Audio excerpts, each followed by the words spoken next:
For centuries, Stonehenge has been one of the most enduring mysteries on Earth. Massive stones, some weighing over 20 tons, arranged in a precise circular pattern on a quiet plain in southern England, built by people who had no metal tools, no wheels capable of hauling such weight, and no written records explaining exactly how they did it. Theories over the years have ranged from the genuinely scientific to the wildly absurd, including, yes, ancient aliens.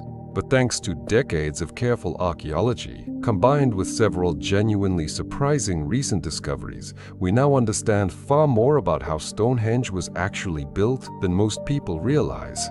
Stonehenge sits on Salisbury Plain in Wiltshire, England, and wasn't built all at once. Archaeological evidence shows it was constructed in several distinct phases over a period of roughly 1,500 years, beginning around 3000 BCE, with the most recognizable stone circle taking shape sometime around 2500 BCE. The monument actually started out far simpler than the iconic stone circle most people picture today. The earliest phase consisted of a circular ditch and bank earthwork, along with a ring of wooden posts, structures that predate the massive stones by several centuries entirely. It wasn't until later phases of construction that the massive stones we now associate with Stonehenge were actually brought to the site and carefully arranged into the iconic pattern that has captured human imagination for thousands of years since, long after its original builders had passed away.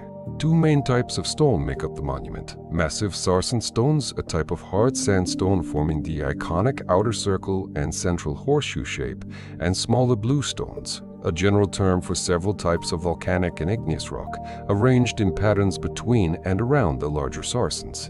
Here's where the story gets genuinely remarkable. Geological analysis has definitively traced the origin of the bluestones to a specific set of rocky outcrops in the Preseli Hills of Wales, an area located roughly 180 miles, nearly 300 kilometers away from Stonehenge itself. That distance alone raises an obvious question.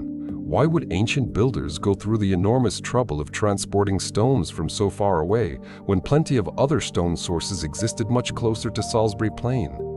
The answer may connect to something deeper than simple practicality. Some researchers now believe these specific Welsh stones were considered sacred or spiritually significant, possibly originating from a stone circle or monument that already existed in Wales, which the builders may have deliberately dismantled and transported, essentially relocating an existing sacred site to a brand new location entirely. Recent excavations at a site called One Morm in Wales uncovered the remains of a dismantled stone circle whose dimensions and stone hole patterns closely match certain features found at Stonehenge, lending serious archaeological support to this fascinating relocation theory that has gained considerable traction in recent years. Regardless of the exact motivation, the sheer logistical achievement remains staggering. Moving stones weighing up to several tons each across nearly 200 miles of varied terrain, using only Neolithic technology, represents one of the most impressive feats of coordinated human effort documented anywhere in the prehistoric world. So how did Neolithic builders actually move stones this large across such enormous distances, without wheels, without metal tools, and without draft animals strong enough for the task? For decades, researchers debated between two main competing theories: an overland route using wooden sledges, or a route partially involving water transport along rivers and coastline. The overland theory suggests builders constructed wooden sledges or rollers, then used large teams of people pulling in coordination, likely using ropes made from plant fibers to drag the stones slowly across land, possibly aided by greased wooden tracks or log rollers to reduce friction along the journey. The water transport theory proposes that at least part of the journey involved rafts or boats floating the stones along rivers and coastal waters for significant stretches, before switching to overland methods for the remaining portions of the trip where waterways simply weren't available or practical to use. Recent experimental archaeology has actually tested both methods using full-scale replicas, and overland sledge transport has proven surprisingly efficient, with research teams successfully moving multi-ton stone replicas using techniques that would have been entirely available to Neolithic builders, requiring far fewer people than earlier estimates had assumed. One particularly compelling 2021 experiment in England demonstrated that just 10 to 20 people, using a wooden sledge running along a track of buried wooden rails, could move a stone weighing several tons at a steady walking pace, dramatically lower than the hundreds of laborers earlier theories had assumed were necessary. This discovery genuinely reshaped scientific understanding of Neolithic engineering capability, suggesting these ancient communities possessed considerably more sophisticated knowledge of leverage, friction reduction, and coordinated teamwork than researchers had previously given them credit for, challenging long-held assumptions about the limits of prehistoric technology and organization. The larger sarsen stones tell a somewhat different transportation story. For a long time, researchers assumed these massive stones, some weighing up to 25 tons, came from relatively local sources near Salisbury Plain itself, requiring a comparatively shorter, more manageable journey to the construction site. However, a major 2020 geochemical study traced the majority of the sarsen stones to a specific location called West Woods, located about 25 kilometers, roughly 15 miles north of Stonehenge, providing the first solid scientific evidence pinpointing their precise geological origin after decades of uncertainty. Even this comparatively shorter distance presented serious logistical challenges, moving stones weighing as much as 25 tons across 15 miles of varied Neolithic terrain, using only wooden sledges, ropes, and raw human muscle power, still represents an extraordinarily impressive engineering accomplishment by any reasonable historical standard. Researchers studying the Westwood site found clear evidence of large-scale stone quarrying activity dating to the appropriate time period, including stoneworking tools and partially worked sarsen blocks left behind, strongly supporting the idea that this location served as the primary source for the monument's largest standing stones. Once the stones finally arrived at the construction site, an entirely new engineering challenge began. Actually standing these massive blocks upright and precisely positioning the equally heavy horizontal lintel stones on top of them, forming the iconic trilithon arrangements that define Stonehenge's most recognizable silhouette.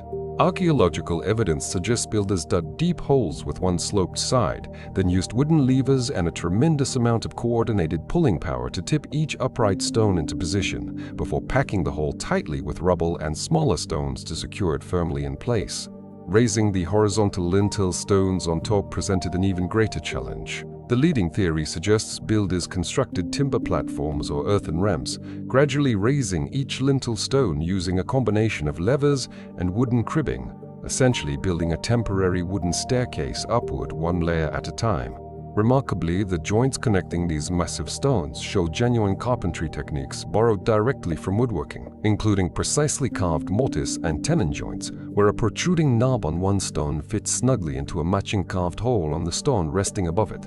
This use of woodworking joinery techniques on stone is genuinely remarkable, suggesting these builders adapted familiar carpentry knowledge from constructing wooden buildings and transferred those exact same principles into entirely new stone construction methods, demonstrating a level of technical sophistication and creative problem-solving rarely associated with prehistoric societies. Beyond simply how Stonehenge was built, researchers continue investigating exactly why it was built in the first place. One of the strongest pieces of evidence points toward astronomical alignment, since the monument's main axis lines up precisely with the sunrise on the summer solstice and the sunset on the winter solstice. This precise alignment strongly suggests Stonehenge serves some kind of ceremonial or calendar-related function, possibly marking important seasonal transitions for agricultural communities or hosting significant gatherings and rituals timed specifically around these astronomically meaningful annual moments throughout the yearly cycle.